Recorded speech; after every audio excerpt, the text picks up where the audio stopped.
کبھی بیٹھے بیٹھے آپ کا فیس بک استعمال کرنے کو دل کرے اور آپ فیس بک کی ایپ اوپن کریں تو سب سے پہلے آپ کو خانہ کعبہ کی ایک تصویر نظر آئے گی اور اوپر لکھا ہوگا کہ کوئی کافر ہی ہوگا جو اس پوسٹ کو شیئر نہیں کرے گا، یا اللہ لکھا ہوا آپ کو تصویر نظر آئے گی اور لکھا ہوگا کہ کوئی کافر ہی ہوگا جس کو لائک اور کامنٹ نہ کرے۔ آپ ذرا نیچے سکرول کریں، نیچے آپ کو قرآنی آیات نظر آئیں گی اور اس پر بھی یہی لکھا ہوگا کہ شیطان آپ کو لائک اور کامنٹ اور شیئر کرنے سے روکے گا۔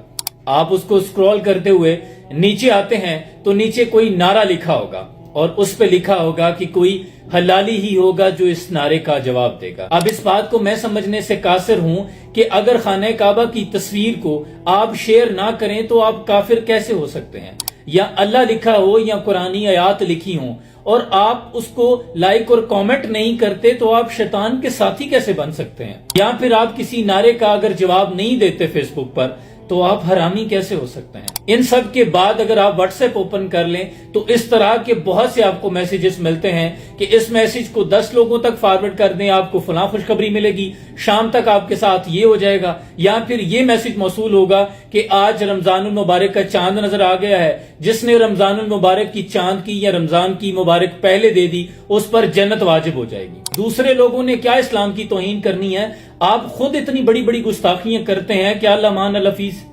اور یہ جو رمضان المبارک کی خوشخبری دینے سے جنت واجب کرتے پھرتے ہیں نا، یہ صحیح حدیثوں میں تو درکنار اس کا تعلق جو ضعیف حدیثیں ہیں یا کوئی بھی دینی کتب ہے نا، دور دور تک کسی کتاب میں اس خوشخبری کا کوئی تعلق نہیں ہے۔ کتنے بڑے بڑے جلیل القدر صحابی، کتنے بڑے بڑے اولیاء اکرام مشائخ گزرے ہیں جو اتنی عبادتوں اتنی ریاستوں کے بعد بھی جب روز محشر کے بارے میں احوال بیان کرتے تھے تو ڈرتے رہتے تھے، ان کی روحیں کانپ جاتی تھی کہ اللہ جانے ہمارے ساتھ کیا ہوگا، وہ نفسا نفسی کا عالم ہوگا، اور آپ یہاں فیس بک اور سوشل میڈیا واٹس ایپ پر بیٹھے ہوئے جنت کی ٹکٹیں بانٹ رہے ہوتے ہیں۔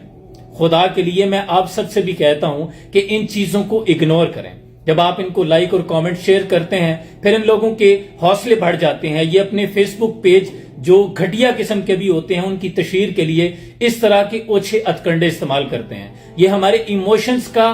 غیر ضروری استعمال کرتے ہیں، ہماری ایموشنز کے ساتھ کھیلتے ہیں، مذہب کارڈ کا استعمال کرتے ہیں۔ تو اس لیے آپ سے بھی گزارش ہے کہ ان تمام